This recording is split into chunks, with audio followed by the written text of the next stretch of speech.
Hi, my name is Winsley, and welcome to my beginner's guide to buying settlements, also known as independent colonies. We have one down here. We can just see one little hex on our map, and it doesn't give you a lot of information about what you need in order to buy it. So I figured that would be probably something that would be worth diving into for both new players and for people who've been playing this game quite a bit but haven't memorized the amount of influence that you need in order to buy every little thing. Tom Bird, I think he's the lead developer on Planetfall post launch. He made a pretty funny joke about how he knows that his first settlement of his starting race is going to be 45 influence because he's a dev. Like, that's the reason he knows it. And I think that is a good joke because this whole mechanic is a little bit convoluted. So yeah, I wanted to dive into it for you and for myself so that I can understand a little bit more moving forward.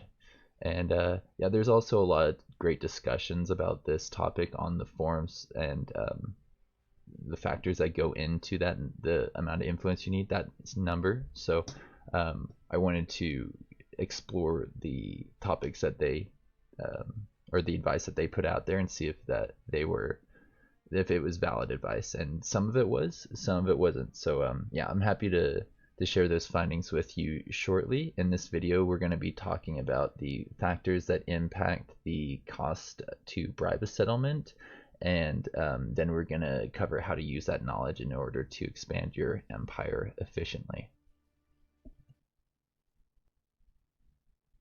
Okay, so in order to test what factors actually impact what I needed to buy settlements, I looked at this save and a couple other saves at different points in the game to just play around with things using console commands. I used this one, it's a good one, this one. You need influence to buy things, and this one just to kind of zoom around the map. So as I was just saying earlier, this one is 45 influence, and I think that is only because the race relations are at accepted with them.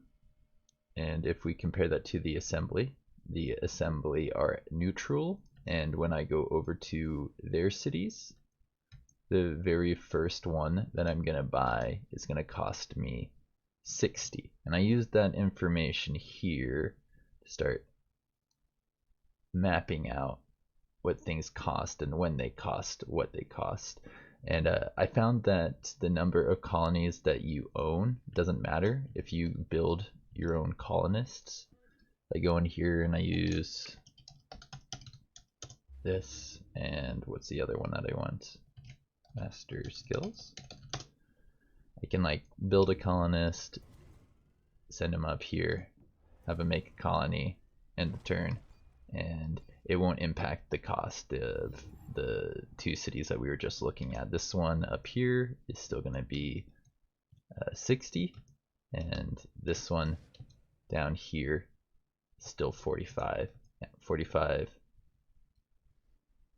60. If I go over to a different settlement, this one costs 60. I'll go buy this one just to show you that once I bought one settlement, this will hop up to 75 influence, and this will go to 56. So yeah, I did a little bit of math and I figured out that 56 is a 25% discount on that 75%. It looks like the only thing that really impacts the cost is the number of colonies that you bought and your race relations with other people. Some people on the forums are saying that if you had a virtuous reputation, then it would make things cheaper and potentially even free once you get, yeah, all the way up to the max positive one, which is virtuous. So I went around and I tested that on a later save, and I didn't see any changes to the cost. You can get settlements for free, but only if you're race relations are at this level if they're at adored. So if I go over to an Amazon settlement, I'll see that they're free at this point in time. Do we have any Amazon ones? You're not an Amazon, are you? Thought we had one on the map at this point in time. But yeah, they're accepted. If I buy just one, can I take you up to adored? I might be able to do that just to prove that is how race relations works. Let's test that really quickly.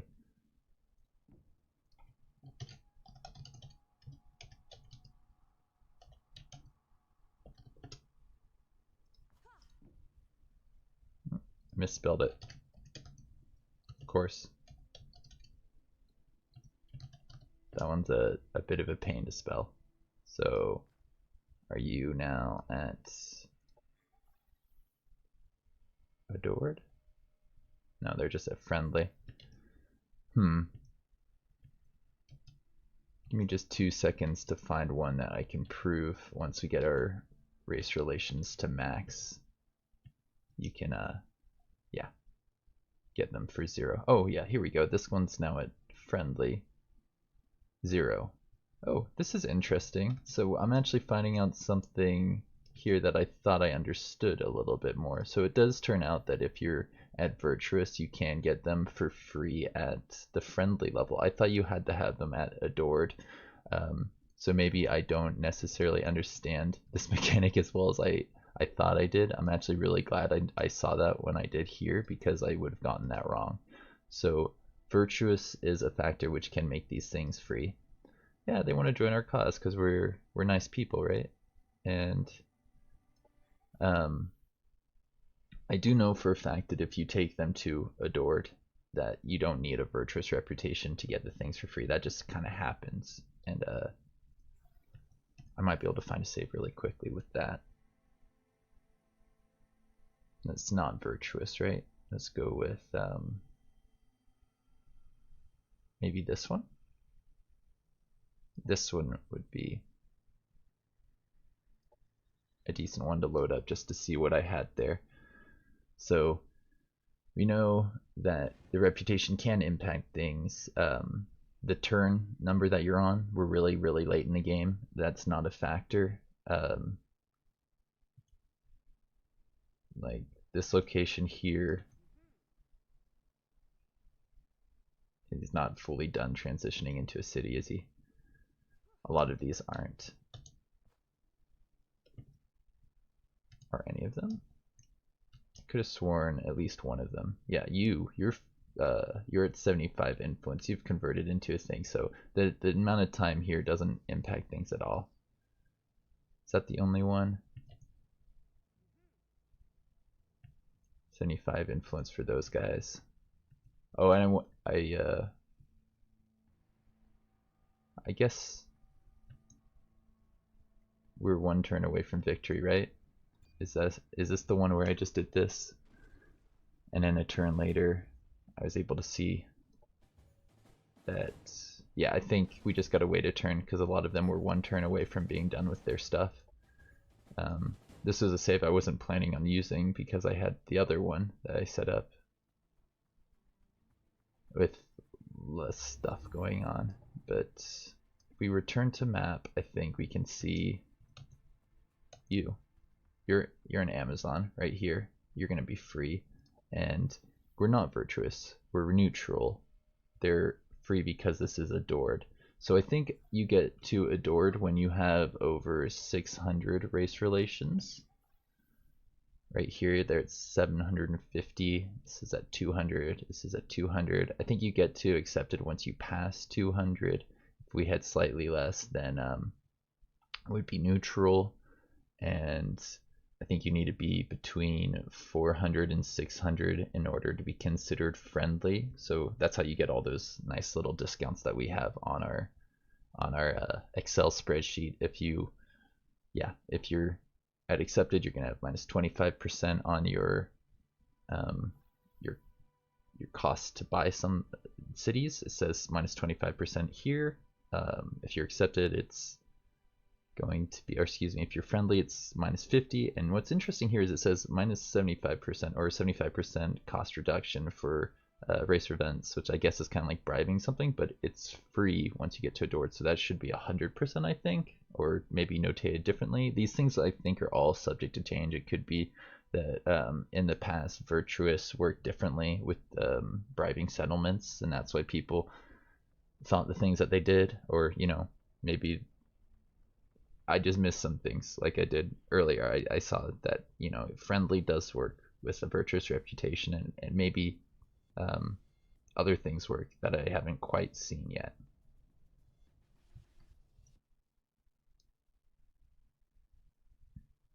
So before we move on to explaining how to use the numbers that I have here in my Excel spreadsheet, I did want to make sure that I clearly explain how the 75 relates to my spreadsheet. If you look underneath the neutral category, after you've bought one colony, your neutral colonies that you want to buy are going to cost 75 influence, and that is what the assembly are. They're neutral to me.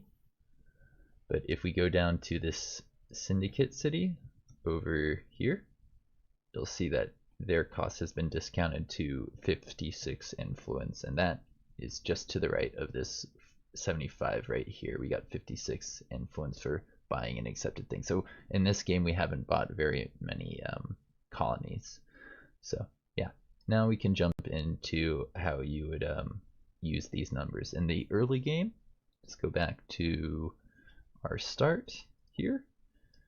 You probably won't have enough influence to buy settlements once you spot them. Right now we only have 5 influence, and it's going to take us about 8 more turns to get what we need to buy this. So it's only going to take us 1 turn to get here, and that means that we've got like 3 turns to explore the area, maybe do some prospecting, or try and find any spawners that could cause issues for this settlement before we go in and actually clear it out. So it's pretty useful for planning out your scouts moves. Knowing these numbers help you plan out your scouts movement a little bit better and more efficiently. But I think what's really cool is using this in the late game once a player has been defeated, like what we had a second ago. We were looking at, let's go to this one here, with all the empty stuff. So yeah, once you kill off a player, you may be able to just conquer all of their cities easily. You may have some concentrated stacks of military, like I have here, that can easily spread out into the empty spaces, taking those cities. Or you may need to send all of them over to one part of your map to fight the enemy. Let's say we were fighting blue and they had all their forces here. We might need to send pretty much everything we have over here, and we could leave a unit or 2 behind to try and bribe those people. If we can wait until they become outposts that you can bribe, you may be able to get some of them without paying any influence, which is just like, it's always amazing when you can get away with that. But just sending 1 unit over and paying a little bit of influence will really help your economy out a whole lot. So I do think that that can be a pretty valid strategy in the mid to late game, depending on when you defeat an opponent and what the other commanders are doing in response to that. They may be busy in their own wars, and that gives you some time to kind of mop up the independence as you see fit. But I found that more times than not, you need to move your guys over into another war after you finish off a war with the first commander that you kill. And then after you kill the second commander, it's pretty much going to enter the final stages of the game. I think that's it. I think that's everything I wanted to say. If you keep buying colonies, they're only going to cost like 50 or so influence because they get cheaper the happier people are with you. So Yeah, while it does say down here that if you're neutral and you buy a 10th colony, it's going to cost you 200 influence. I've never had that happen. I've only paid up to 100 influence before, so keep that in mind. You don't need to spend a crazy amount of influence to get some benefits out of the bribing settlements, that whole mechanic. So yeah, that's everything I had to say on this mechanic. If you have any suggestions for topics you'd like to see me cover in the future, please let me know in the comments down below. I'll see you around. Have a good one.